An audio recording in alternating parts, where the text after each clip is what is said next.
atrás e ver tantas pessoas que chegaram, saíram, alguns que foram conduzidos para outra casa de fé e outros que abandonaram a fé. Tantas coisas acontecem em 20 anos. Na verdade, em 20 dias, em 20 minutos, acontecem tantas coisas. Quem dirá 20 anos?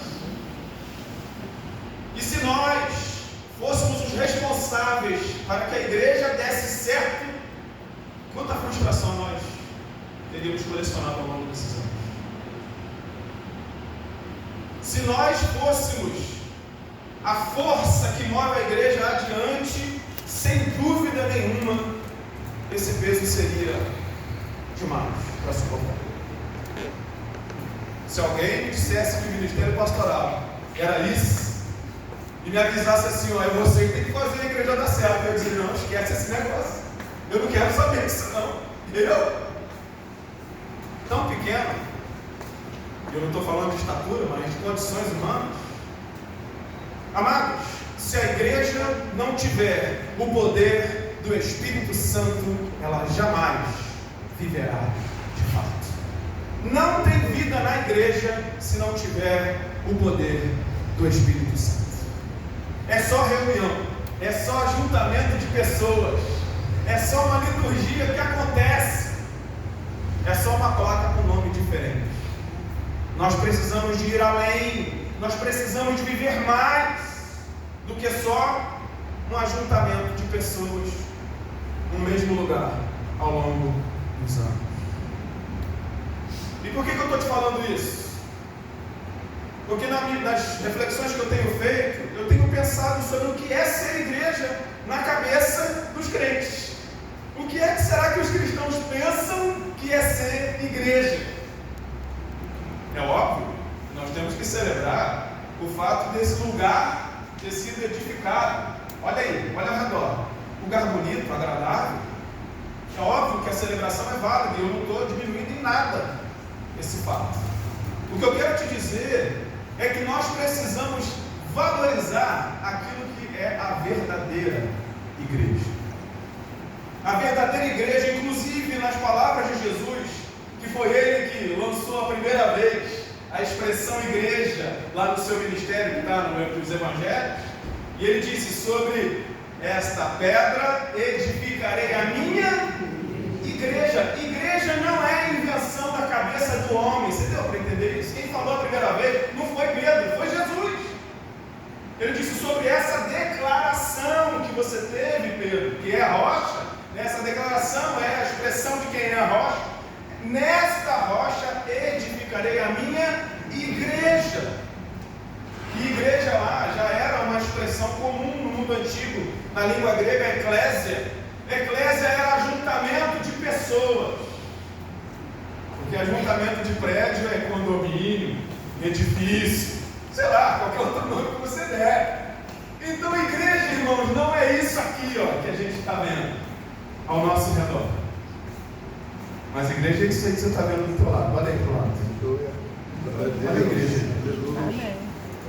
Aí está a igreja. Nós somos a igreja do Senhor. E se eclésia é ajuntamento, ninguém é igreja sozinho. Nós, é plural a igreja. Nós somos a igreja do Senhor. Então o que estamos celebrando nessa manhã? Uns aos outros na presença de Deus. Estamos celebrando o fato do Senhor estar edificando um povo para si mesmo, que nós fazemos parte dele. Amém? Amém.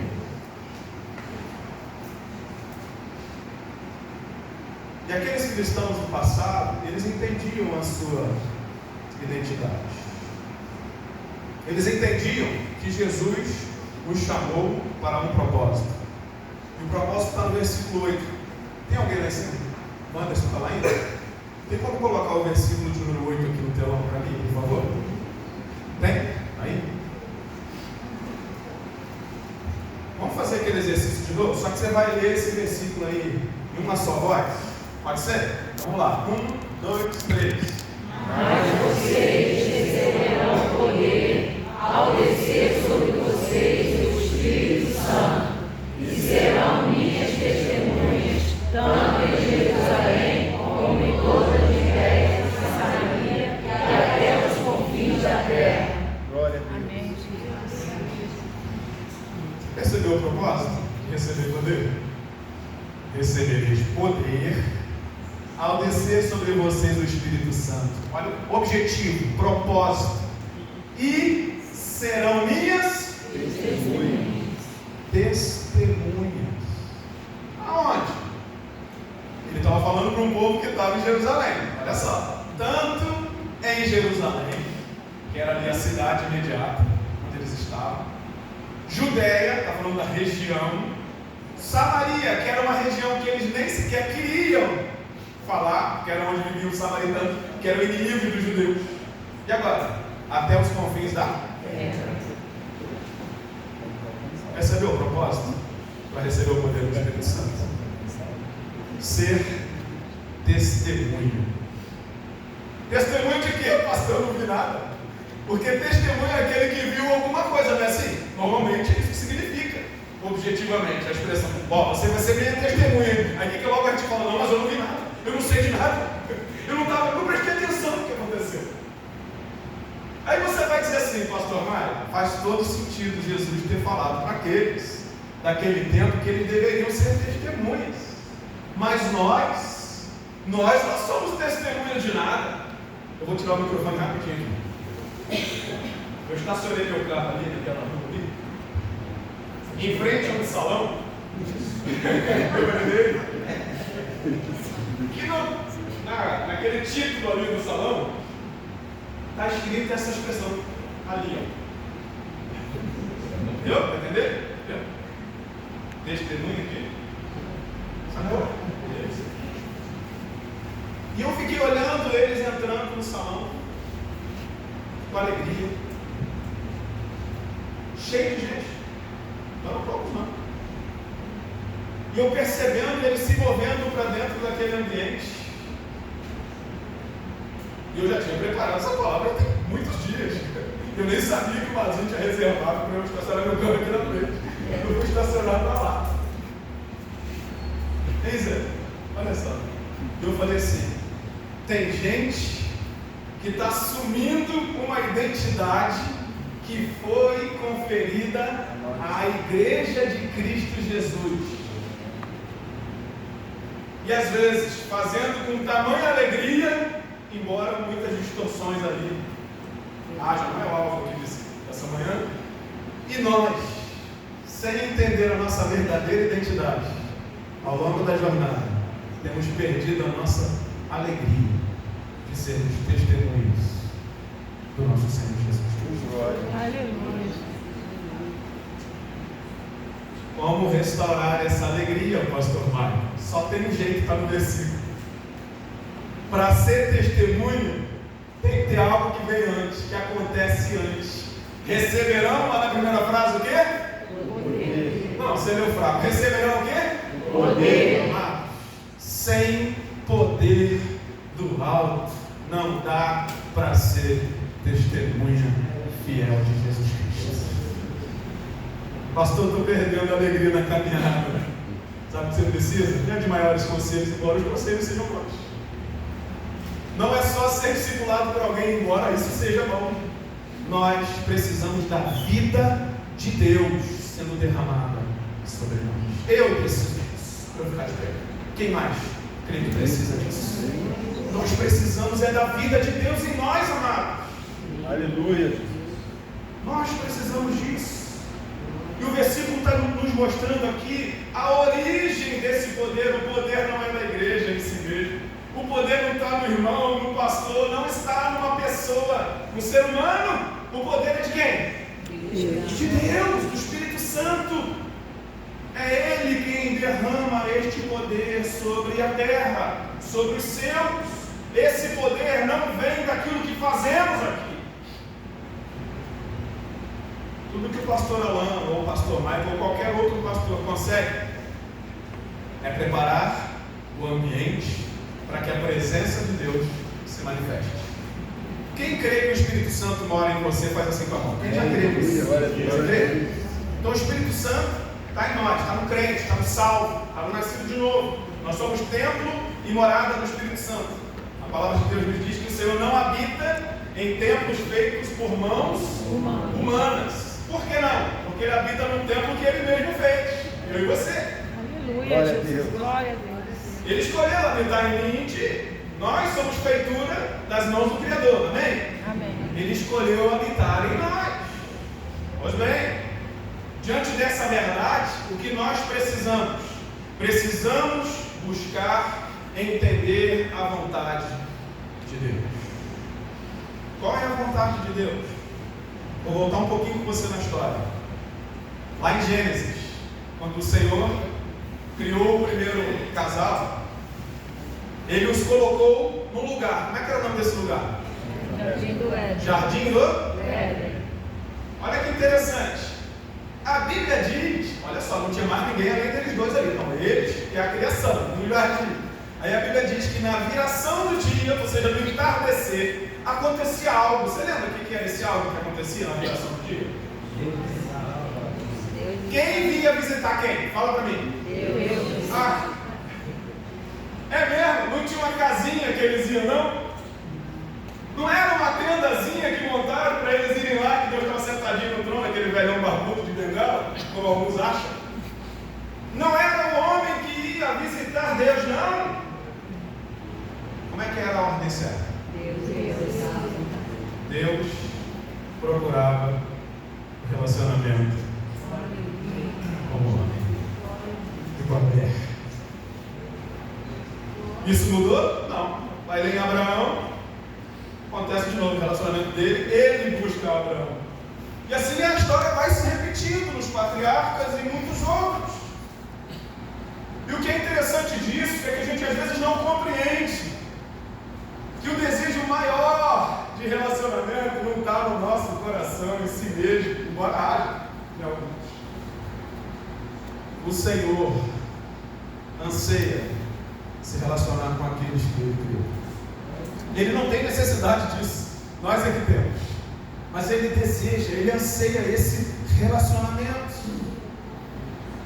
Porém, esse relacionamento que foi criado perfeito por Deus lá no jardim, num dado momento houve uma ruptura, uma quebra desse relacionamento, quando o pecado entrou na humanidade, no mundo. Isaías vai dizer que as nossas iniquidades fazem separação entre nós e o nosso Deus. E o versículo não acaba aí. De maneira que Ele não vos ouça. Olha que terrível. Então o pecado do homem ali o separou de Deus. Que alguém diria, mas nós estamos falando de um tempo onde era um Deus rígido, um Deus que agia com a mão pesada e forte, é mesmo? Mas eu vejo um Deus carregado de graça e misericórdia no jardim do Éden. Porque Ele tinha falado assim: no dia que vocês comerem deste fruto, certamente vocês vão morrer. Irmãos, pensa comigo. Imagine que tinha 1000 árvores. Eu estou só chutando o número, pode ser que seja maior. 1000 árvores. Aí Deus diz assim: vocês, a primeira ordem não é não comam, viu? A primeira ordem é: comam livremente de toda a árvore do jardim. Te parece um Deus rígido e pesado? Comam de 1000, de 2000, de 5000 árvores. Só não comam daquela árvore que está no meio do jardim. O que Satanás, personificado ali na serpente, faz? Induz aquele primeiro casal a desejar. E eu estou chutando o número aqui, entre 5000 árvores, aquela que Deus tinha dito, dela não comerás. O que eles fizeram, irmãos? Comeram, sim ou não? Sim. Ele disse que no dia que comesse, morreria. Sabe o que me chama a atenção, pastor? Que no dia que Adão e Eva comeram daquele fruto, perceberam que estavam nus, se esconderam de Deus. E aí eu acabei de te dizer, todo dia no entardecer, na viração do dia, tinha um encontro com Deus. Me diz uma coisa, quem faltou esse encontro nesse dia? O homem. Deus não faltou. Porque a Bíblia diz assim, então, na viração do dia, né? Nós sabemos aí, botar essa expressão lá. Ele vai até esse encontro com aquele casal e não os encontra. Opa, eu estou aqui, eu vim, hein? Cadê você, Adão? Ele estava escondido. Percebeu? Os nossos pecados nos separam do nosso Deus. Mas isso não amortece em Deus o amor que Ele tem por nós. Não. Ele continua ansiando por um relacionamento, não com o pecado, mas com seus filhos. E então, quando Ele se apresenta, o que Adão e Eva tinham feito para cobrir a sua nudez? Você lembra o que eles fizeram? Colocam folha. Eles cozinharam algumas folhas ali, tamparam a sua nudez. Olha que legal! O que o homem está tentando fazer? Com as suas próprias mãos está tentando encobrir a sua vergonha. E na hora que Deus se depara com eles, ao invés de Deus puni-los e imediatamente consumi-los, matá-los, o que Ele faz? O que é isso aí, meu? Vocês estão fazendo isso aí com as próprias mãos? Estão tentando tampar o quê? Aquele que tem os olhos como chama de fogo, que sonda o coração, esquadrinha o pensamento. Você está tentando tampar de mim a sua nudez. Foi eu que te fiz, rapaz. Foi eu que te fiz, mulher. Foi eu que te fiz, homem. Você está tentando esconder o que de mim? Eu estou vendo o teu coração. Eu sei o que passa na tua mente. Entende isso? E aquele Deus de misericórdia faz o primeiro sacrifício da história. Como assim, pastor Mário? A Bíblia diz que o Senhor os cobriu com pele de animais. O primeiro sacrifício acontece aí. Porque para tirar a pele do animal, exceto a lã de mover, é necessário que aquele animal seja imolado. Isso não era por acaso. Ele já estava demonstrando ali que todo pecado tem como salário, recompensa, resultado a morte. E ele já fez a primeira expiação, limitada, claro, quando ele então entrega aquela direção para aquele casal. E eles cobrem a sua nudez. Diante de toda essa cena, eu penso, aquele homem que foi expulso do jardim, aquele casal que foi expulso do jardim, talvez tenha ficado um tanto confuso, porque o pecado traz isso. É o pecado que traz essa confusão toda. Mas Deus estava demonstrando a sua misericórdia sobre a vida deles. Mas eles haviam se afastado de Deus.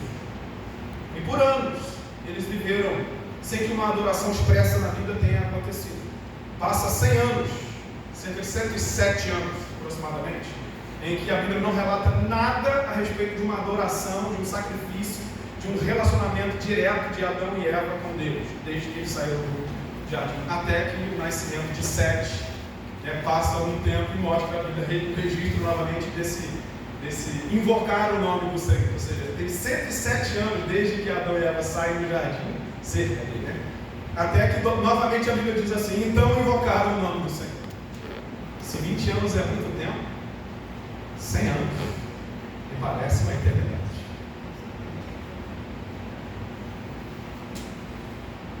Como eu disse, o propósito em que o Senhor designou que o seu poder, o poder do Espírito Santo, fosse derramado sobre a igreja, é que a igreja fosse capaz de testemunhar.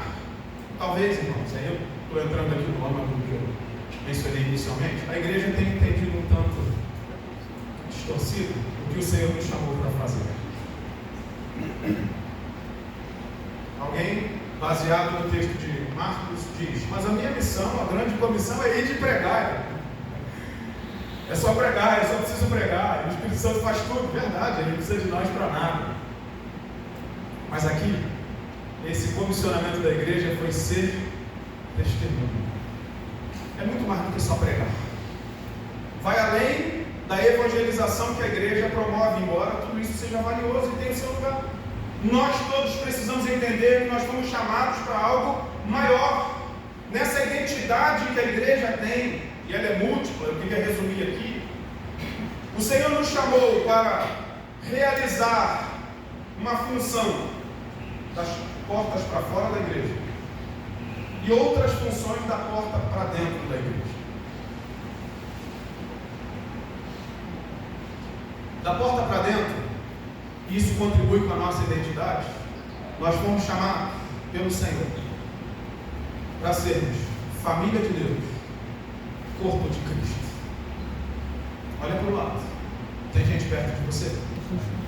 Quer você goste ou não dessa verdade que eu vou te dizer, se você está em Cristo Jesus, você pertence à mesma família dessa pessoa.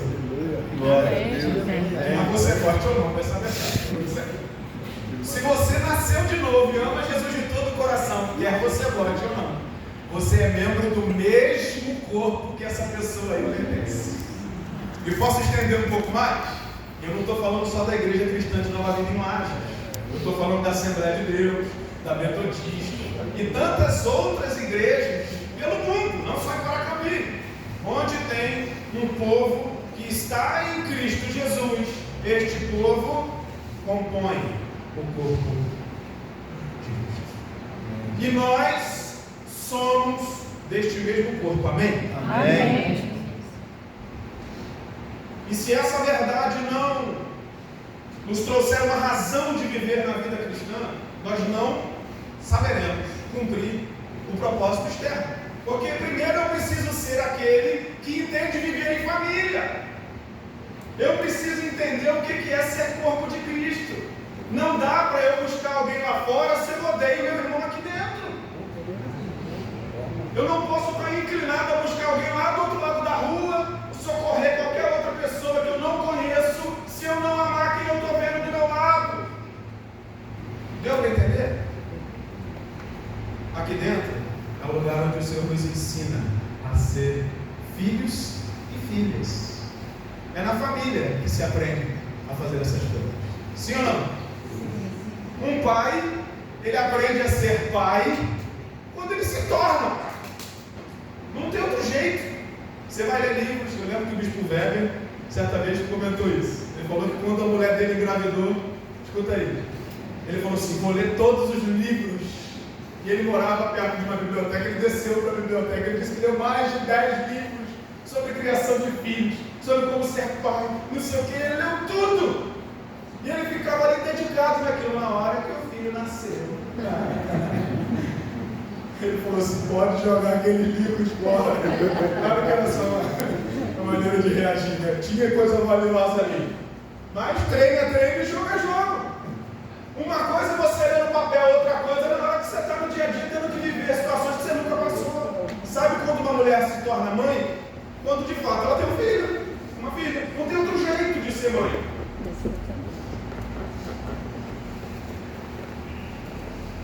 E o mais legal dessa história é que talvez o papai e a mamãe, eles planejem ter um filho, mas o irmão não consegue planejar o irmão. Não é assim? Você fala: meu Deus, tinha tantos irmãos mais legais que o Senhor me dá. Você me deu logo esse, Senhor. Assim, eu estou falando da família de sangue. Agora pensa na igreja, irmãos. Misericórdia, Zé. Não é fácil não, né? Não é brinquedo, não. É exatamente aqui que a gente vai sendo treinado, tratado. Aonde que eu aprendo a exercer o perdão? Aonde ele é necessário. Aonde que eu aprendo a ter paciência? Onde ele é necessário. Se eu não tiver um ambiente para que isso seja exercitado, eu jamais serei treinado e nem crescerei nessa área. Olha que maravilha. Deus, sabendo das nossas fraquezas e necessidades, Ele reservou para si um povo, uniu, colocou no lugar e falou assim: ó, agora vocês vão aprender a ser família de Deus ainda. É aí que eu vou treinar vocês. É aí que ao longo dos anos vocês vão aprender. Alguém vai perguntar: para que eu preciso de igreja? Você precisa ser igreja. Você precisa ser a igreja de Cristo. E a igreja de Cristo, ela leva tempo para ser construída. Tem um bordão aí que é usado popularmente dizendo assim: está igual obra de igreja. Porque nunca termina, tem sempre alguma coisa para fazer, não é assim? E é sobre isso mesmo inacabada. Deus está trabalhando na tua vida hoje, está trabalhando na minha, e Ele vai continuar trabalhando, porque ninguém é obra perfeita aqui nessa terra. Tem um dia que a nossa esperança seremos obra acabada. O Senhor citou aqui. Seremos como Ele é. Lá a obra está consumada. Aqui nós todos estamos sendo treinados, capacitados. Primeiro internamente, para viver uma vida externa, que é ser discípulos e testemunhas. Aqui, como família e corpo, é a nossa primeira identidade, para exercer, como está ali no versículo. Primeiro, em Jerusalém. Vamos lá, vamos traduzir isso. Na sua casa, no seu bairro, em Paracambi. Depois, nós vamos estendendo isso e até os confins da terra fala de uma missão ou de uma comissão. E muitas vezes, irmãos, o que vai pregar não vai ser a sua boca, vai ser a sua vida. Talvez você conheça alguém que jamais vai ler esse livro aqui, ó. Vai passar por essa terra sem nunca ter lido nada a respeito deste livro aqui, desta Bíblia. A única Bíblia que essa pessoa vai ler é a sua vida. Eu espero que você seja essa carta viva. Eu espero que você seja essa testemunha, que ao olharem para a sua vida e para a minha vida, enxerguem genuinamente Jesus Cristo. Lembra de uma conversa que Jesus teve com Nicodemos, lá em João 3? Lembra dessa conversa? Jesus se encontra com um homem que já era religioso. Qualquer um olharia para ele e diria assim: é pastor, quase um pastor, praticamente, se fosse no nosso tempo, alguém diria isso, está formado já, ele só não tem o título, mas ele já é alguém, pronto. Mas a Bíblia nos diz que aquele homem, à noite, para que os seus amigos não soubessem daquela atitude, procura Jesus. Naquele diálogo com Jesus, ele faz uma pergunta sobre o poder de Jesus que estava realizando maravilhas ali. E a resposta de Jesus para ele fala de algo que parece completamente desconectado daquela pergunta. Você tem como projetar para mim aqui? Eu vou te falar. João, capítulo 3, versículo 4.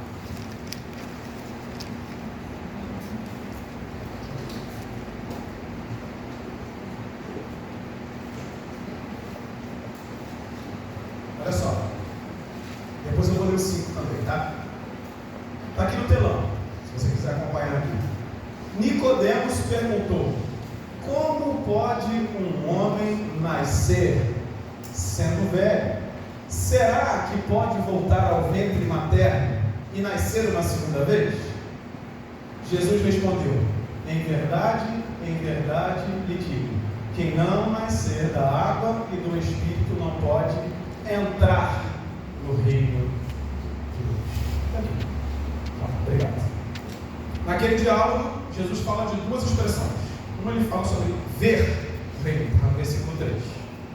E agora, no versículo 5, ele fala sobre entrar. Você percebeu que ele dividiu? Ele está dizendo assim: tem gente que está vendo o reino e parece muito, mas ele diz assim: tem mais. Não é só ver o reino, é necessário entrar no reino. Se alguém não nascer de novo, não pode ver o reino de Deus.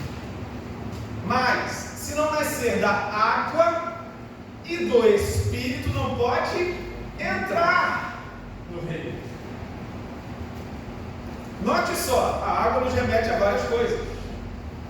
Naquele tempo, sobretudo, purificação. E a gente pode fazer uma associação ao que a gente aprendeu a fazer, que é o batismo nas águas.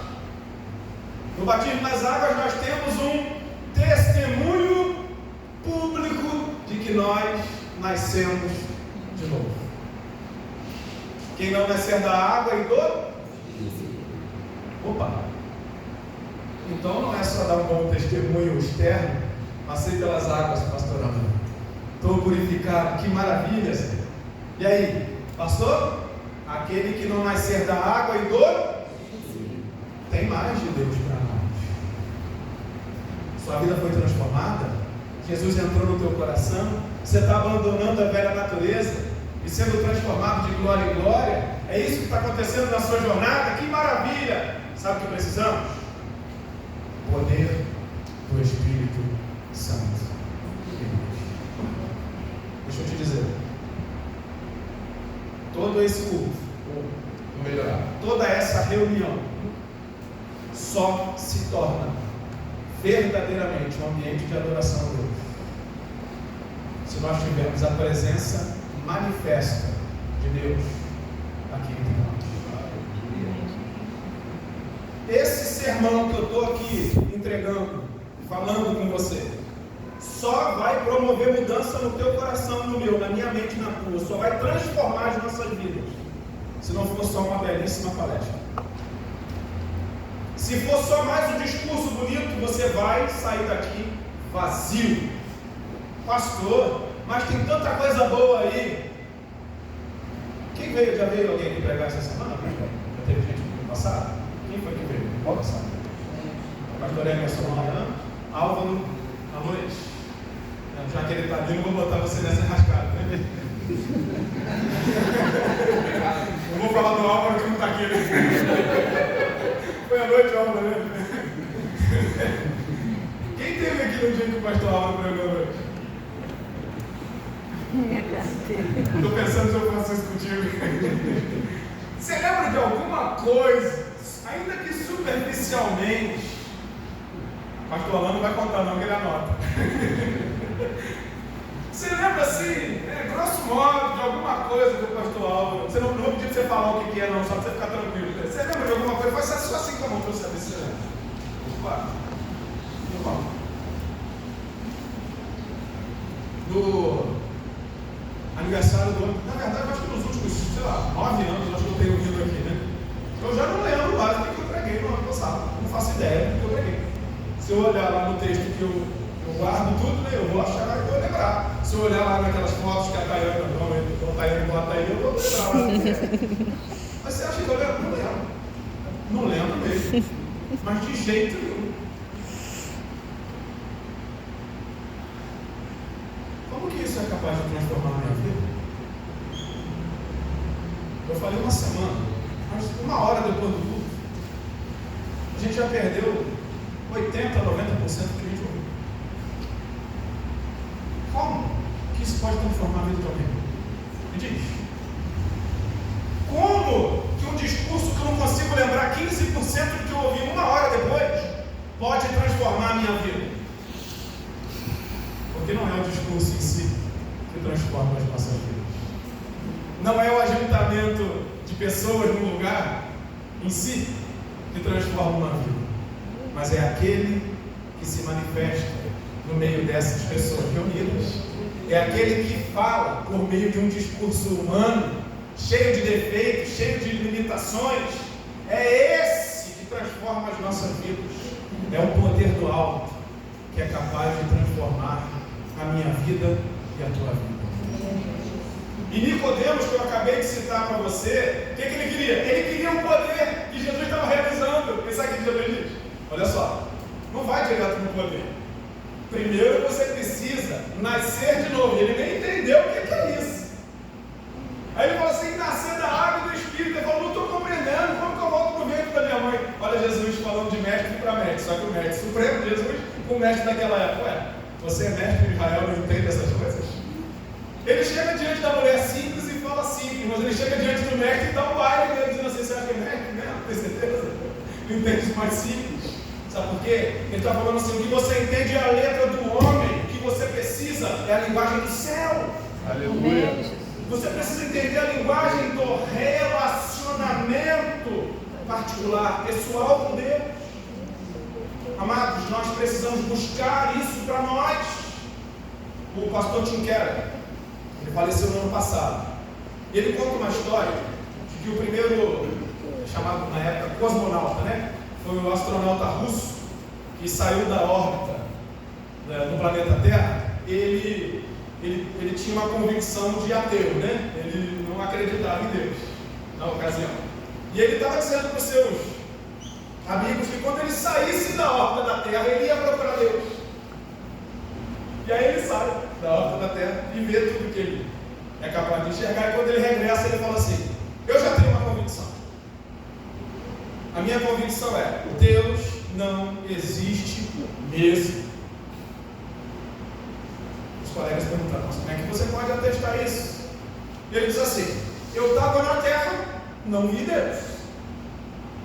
Eu estive no céu, primeiro na horta, não vi Deus. Eu saí da horta da terra e eu vi uma parcela do universo, vi outros corpos celestes, vi a própria terra, mas não vi Deus. Logo, ele não existe.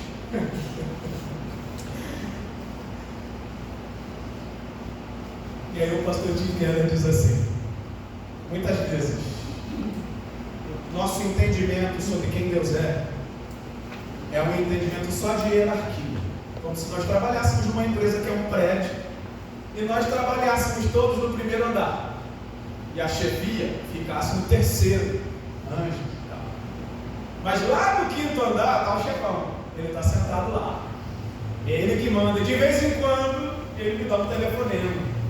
Só que a nossa relação com Deus não é essa, ou não pode ser. O nosso entendimento de Deus, ou para com Deus, não pode ser de alguém que está num lugar inalcançável, que eu me relaciono eventualmente com ele, mas se ele está me ajudando, eu ajudo ele, e vida que segue. Esse relacionamento não é o que Deus planejou. Se parece mais com alguém, e aí eu vou só dar uma ilustração, tá? Com alguém que está escrevendo uma história, e aquela pessoa começa a colocar os personagens, ela começa a criar um enredo para aquela história, ela começa a desenvolver um monte de ações para aqueles personagens. Pense, por exemplo, em Shakespeare, escrevendo uma de suas obras, Hamlet. Ele olha para aquilo e diz: bem, eu quero que seja assim. Ele então designa coisas. Ou se a gente falasse da linguagem mais tupiniquim, ser Maurício de Souza, escrevendo ali a Turma da Mônica. O Cebolinha não é o Maurício de Souza. A Mônica não é a filha do Maurício de Souza, embora a filha do Maurício de Souza se chame Mônica. Eles são personagens de uma história que tem um autor ou um criador. A pergunta é: como que aqueles personagens vão compreender quem é o autor? Como que eles vão ser capazes de compreender quem é o criador? Eles nunca terão capacidade neles mesmos disso. Eles precisam que esse autor faça algo para que eles compreendam isso. Aí o que o autor faz? Ele resolve escrever sobre si mesmo e entrega um livro para aqueles personagens que contam a história dele. Está olhando para mim? E aí quando ele começa a contar a história dele mesmo, os personagens começam a ficar confusos. Como assim? Eu não estou entendendo. Isso é muito mais alto? É, porque é sobre o Criador. Ele não é personagem como nós, ele não é criatura. Ele é o Deus Supremo Exaltado, que está se revelando aos seus, a quem criou. Está entendendo aí? Mas sabe onde essa história toma um novo rumo? Que ele não apenas se contenta em expressar em palavras quem ele é. Ele resolve entrar nessa história. Irmãos, que louco isso, né? Que doideira para a nossa cabeça. Peraí, um Criador supremo, exaltado, Criador do universo, que chama as estrelas pelo seu nome, que pega as águas do mar na concha da sua mão. Esse resolveu entrar na história humana. Como que ele fez isso, hein? Em Jesus. Deus se encarnou, virou parte dessa história. Não só contente em revelar por meio de histórias passadas de geração para geração, ele agora é a própria referência viva entre nós. Jesus se relacionando com o seu. Sabe o que ele está dizendo para mim e para você?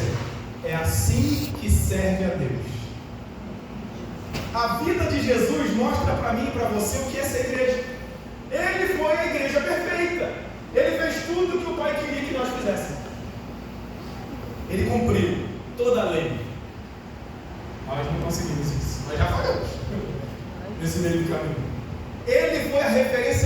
feita. Inclusive, tinha gente na época, Nicodemos era um desses, que queria dizer, não, mas a lei significa isso. Aí ele diz assim, vocês dizem assim, eu vos digo.